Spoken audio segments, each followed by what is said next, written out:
কেন হাসি পাচ্ছে আপনার? বলেন তো একটু শুনি। আহ, ছাড়ো না প্লিজ, আমার কাতুকুতু লাগছে। জোরে হেসে ফেলবো কিন্তু। আমার কেমন জানি জোরে জোরে হাসতে ইচ্ছে করছে। একটু হেসে নেই প্লিজ, এখন টাচ করিও না। এই মেয়ে তো আসলেই পাগল। তা হাসি পাচ্ছে কেন একটু বলেন তো শুনি। আরে কাতুকুতু লাগছে, মানে সুড়সুড়ি লাগছে তাই। এবার হাত পা বেঁধে মুখ চেপে ধরে করবো কিন্তু, তখন বুঝবা মজা। শুধুই ব্যথা লাগবে। তাই প্লিজ প্লিজ এমন করো না। আর হাসবো না, সত্যি সত্যি, পিঙ্কি প্রমিস। জেগে এবার কেন হাসো হাসো, আরো জোরে জোরে হাসো তুমি। তারপর হচ্ছে তোমার। আরে থামলে কেন, হাসো। আর একটু মজা নেই। আমি কিন্তু কান্না করব। তুমি আমাকে এভাবে বলছো কেন? সত্যি সত্যি কান্না করে দেব কিন্তু। তা কান্না করবে কেন শুনি? মজা পাচ্ছো তাই নাকি, না অন্য কিছু? এই আস্তে আস্তে। জেগে মানে কি বলছো? আস্তে আস্তে মানে? আরে বললাম যে আস্তে আস্তে কথা বলো ভাল। সবাই ঘুমাচ্ছে তো, আমরা জেগে আছি কারণ আমাদের বাসর রাত। কিন্তু অন্যদের তো ঘুম পেয়েছে তাই না? তো চুপ করো, ধীরে ধীরে আস্তে আস্তে। ও ও সেটা তো। আচ্ছা অনেক হলো মজা, কিন্তু কি মজা পাওয়াই তো হয় নাই আমার। হয়েছে, আমিও হাঁপিয়ে গেছি, মানে তোমার সাথে বক বক করতে। আর হাসিটা অলওয়েজ আমার সাথেই আছে। শুধু গল্প করতে করতে হাঁপিয়ে গেছো নাকি অন্য কিছু? ওই যে কে বেবি, আমার না অনেক ঘুম পাচ্ছে, চলো আজকে ঘুমিয়ে যাই। কি হলো, কথা বলছো না কেন? ওই আরে আমি তো ওটাই বলছি, আমারও অনেক ঘুম পাচ্ছে, কিন্তু একটা কথা আছে শুনবা? এই তো বললা ঘুম পাচ্ছে, আবার কি বলো? আচ্ছা বলো শুনি, যেহেতু জে কে বেবির আদেশ। আসলে মাইন্ড ম্যাচিংটাই হলো আসল, তাই তাই না? দেখো আমারও ঘুম পাচ্ছে আর তোমারও, তাই মাইন্ড ম্যাচিংটা আমাদের দুজনের ঠিকই আছে। আমরা দুজন দুজনকে পেয়ে অনেক লাকি, কি বলো? একদম মনের মতো, ঠিক আমিও এটাই চাইছিলাম। হুম, তুমি একদম ঠিক বলেছো। পাশে থাকবে তো সারা জীবন, মনে রাখবে তো আমায়।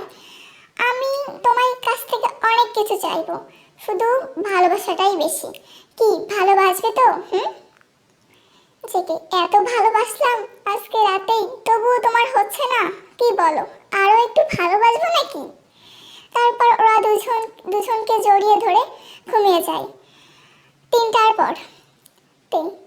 ওই জেগে বেবি, আমার ঘুম পাচ্ছে না, ওঠো না প্লিজ। জেগে তোমার ঘুম পাচ্ছে না সোনা? তাহলে আর কি করব, আরেকবার খেলবে নাকি হাডুডু? কি বলো? সব সময় এসব মনে করে তোমার? অন্য কিছু খেলি, যেমন ট্রুথ ডেয়ার খেলবা? জেগে আচ্ছা নাও খেলি, যেহেতু বউয়ের আবদার। কিন্তু ডেয়ার নেবে? যার বেশি সাহস আছে সে নেবে, কিন্তু আমি একটু হাসি আর সাহসী কিনা আমি আগেই নিব। তোমার তো সাহস নেই কোনো। এই বেয়াদব নেই, কি বলে আমার নাকি সাহস নেই। আচ্ছা তুমি আগে নাও, তারপর আমি নিব। তার আগে লাইট অন করে যাও। তারপর ওরা দুজন লাইট অন করে খেলা শুরু করে, মানে ট্রুথ ডেয়ার। জেকে তোমার ডেয়ারটা হলো তুমি আমার সামনেই জামা কাপড় খুলে ফেলো এবং শুধু ইনার থাকবে, আর একটু দেখবো সোনা বউটাকে। এ আবার কেমন ডেয়ার? সি সি লাইট অন করা আছে, আমি পারবো না। তোমার নাকি অনেক সাহস, তো ভীতু কোথাকার, ডেয়ার নিতে পারবা না তো খেলতে আসো কেন ভীতু? কি আমার সাহস নাই? এত বড় কথা তোমার? আমি এবার কান্না করব কিন্তু। তারপর তে এক এক করে সব জামা খুলে ফেলে ইনার বাদে। জেগে বেবি, আমি তো কন্ট্রোললেস হয়ে গেছি সোনা। প্লিজ প্লিজ তুমি কাপড় পরে ফেলো দেখি। এবার কাপড় পরবই না বলে দিলাম, আমার কিন্তু সাহস নেই। হাসি পেল তোমার কথা শুনে। জেগে মাথা গরম করিস না, তোকে বললাম না কাপড় পর।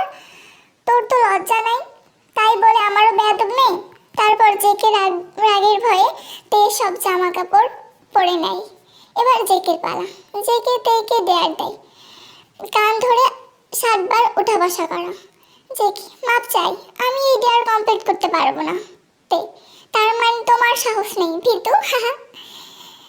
তে জেকে নিয়ে ট্রল করতে শুরু করে। বাধ্য হয়ে জেকে কান ধরে 60 বার ওঠা বসা করে। কি এমন বাসর রাত যে বাসর রাতে দুজন এনজয় না করে ঝগড়া শুরু করে দিছে। তারপর রাতটা কেটে গেল। সকালবেলা জেকে, কি হলো, কালকে এই খেলাটা কেমন লাগছে তোমার? তে, ওটা তোমার কোশ্চেন না, ওটা আমার কোশ্চেন। কেমন মজা লাগলো বইয়ের অর্ডার শুনে 60 বার কান ধরে ওঠা বসা করা? তে, ওটা কিন্তু ডেয়ার ছিল। বারবার একই কথা বলো, ভালো লাগে না কিন্তু বলে দিলাম। ওহো, বলো তোমার কেমন লাগলো জামা কাপড় খুলতে? একটু সব দেখে ফেললাম তো। তে একটু হাসি হাসি মুখ করে বললো, ভালোই। আসলে তে ট্রল করতে বেস্ট। ছোটবেলা থেকেই স্কুল কলেজে ফ্রেন্ডদের নিয়ে ট্রল করতো। আর এই দিনে জেকে তের সাথে না পেরে বারবার হুটহাট করে রেগে যায়। এদের এসব দেখে তো আমারও অনেক হাসি পাচ্ছে। 3 মাস পর দুপুরবেলা তে যখন গোসল করতে যায়, তে তো ছোটবেলা থেকেই ভূতে ভয় পায়। ও ওয়াশরুমে দরজা খুলেই গোসল করছে। হঠাৎ জেকে ওয়াশরুমে যায়। তে, তুমি আমার সব দেখে ফেলেছি। তুমি আসবে না নক করে? বাল, আমার সব দেখে ফেললে, লজ্জা লাগছে। জেকে, এত সব নাটক, সব কিছুতেই টাচ করবো এখন, কিন্তু এমন ভাব করছি যেন আমি ওর কিছু দেখি নাই, সব দেখা শেষ আমার। তবুও বুঝি আমার লজ্জা লাগে না? তুমি তো সব অন্ধকারে দেখেছো, কিন্তু ওয়াশরুমের লাইট অফ করা নাই, অন করা আছে। জেকে এসব কথা শুনে একটু রেগে যায়। তারপর ধীরে ধীরে তের কাছে এগোতে থাকে। তুমি আমার এত কাছে আসছো কেন? আমি এখন কিছু করতে পারবো না, যা করার রাতে করিও, এখন কিন্তু আমি পারবো না। আমার এখন করার ইচ্ছা আছে, তাও লাইট অন করি। তাহলে কিন্তু বাসর রাতের মতো সব কিছু খুলে ফেলবো, তখন আবার বলিও না লজ্জা বলতে কিছুই নাই আমার। জেকে তের দিকে যায় এবং ব্যাকডান্স করতে থাকে। তে, কি করছো, ছাড়ো। তখন জেকের চাচাতো ভাই জিমিন চলে আসে। ভাবি, ভাইয়া তোমরা কি করো একসাথে ওয়াশরুমে? আওয়াজ আসছে তো, আমি কি রুমে যাব? জেকে, আল্লাহ, ভুলেও রুমে আসবি না, তুই এসব বুঝবি না, বিয়ে হোক আগে তারপর বুঝবি। তখন তে করে উঠল। জিমিনা, ভাবি এমন চিৎকার করছে কেন? তুই আমার ভাবিকে মারছিস নাকি? আরে না, তুই দরজার কাছ থেকে সর তো, তোর ভাবিকে গিফট দিচ্ছি, তাই এমন করছে তোর ভাবি। তারপর তে আর জেকে ওয়াশরুম থেকে বের হয়ে আসে। রাতেও এমন করে। পরের দিন তে বলছে, জেকে তে, আমার মাথা ঘোরাচ্ছে, কেমন জানি লাগছে, আজকে তাড়াতাড়ি বাড়িতে আসিও। ওকে বেবি, অপেক্ষা করে থাকিও, খুব তাড়াতাড়ি চলে আসবো, waiting for you J K baby. তের ভালো লাগছে। দুপুরবেলা তে ডক্টরের কাছে যাই। ডক্টর, আমার মাথা ঘোরাচ্ছে, ভালো লাগছে না। ডক্টর চেক করে বলল, খুশির খবর আছে, আপনি মা হতে চলেছেন। তে, ওয়াও, থ্যাঙ্কস ডক্টর, এত সুন্দর খুশির খবর দেওয়ার জন্য। তে বাড়িতে গেল, ওর মা বাবাকে বলল। তারপর জেকে মা বাবা তেকে বলল, আপনারা দাদু হতে চলেছেন, দাদু দাদিমা হতে চলেছেন মা বাবা। জেকের মা, তাই নাকি? অনেক খুশি হলাম, ভালোভাবে থাকিও, নিজের যত্ন নিও। তে মনে মনে বলছে, তার মানে মা বাবাও জেনে গেল আমি ওনার ছেলের সাথে এসব করেছি, সি।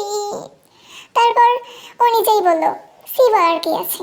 জেকে বাড়িতে আসলো। ও জেকে বলল, আমাকে একটা কিস করো। জেকে, কেন তো? কেন গো সোনা, এভরি নাইটেই তো করি, এ আবার আজকে বলার কি? কিন্তু আজ একটু স্পেশাল একটা খবর দিব, কিস করো আগে। জেকে তেকে একটা কিস করে, বলে, বেবি বলো কি খবর। তুমি বাবা হতে চলেছো আর আমি মা, তোমাকে আজ থেকে একজন বাবা বলার জন্য আসছি। জেকে, ও তাই নাকি সোনা, আমি অনেক হ্যাপি, কি মজা, তোমাকে মাম্মি বলে ডাকবে আর আমাকে পাপা বলে ডাকবে, কি মজা, কি ভাবতে অবাক লাগছে আমার। কিন্তু আজ থেকে তুমি আমার সাথে লা লা লা করতে পারবে না।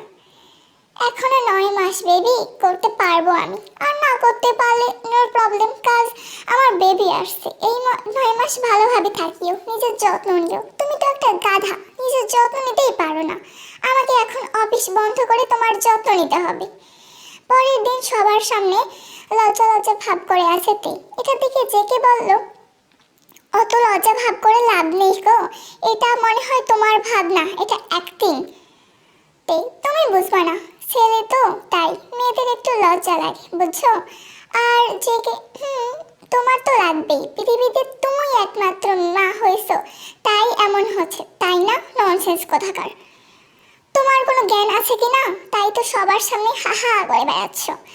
তোমার বোন আমাকে খেপাবে, বলবে ভাবি কি করেছো ভাইয়ার সাথে, তখন আমার লজ্জা লাগবে, তোমার না। জেগে তো হাসবো না কাঁদবো, বাবা হওয়ার আনন্দ আমিই বুঝবো, তুমি না। হয়েছে, বাদ দাও, চুপ করো। বেবি আগে হোক, তারপর তোমাকে মজা দেখাবো, বেবির সামনে তোমাকে কান ধরে দাঁড়া করায় রাখবো।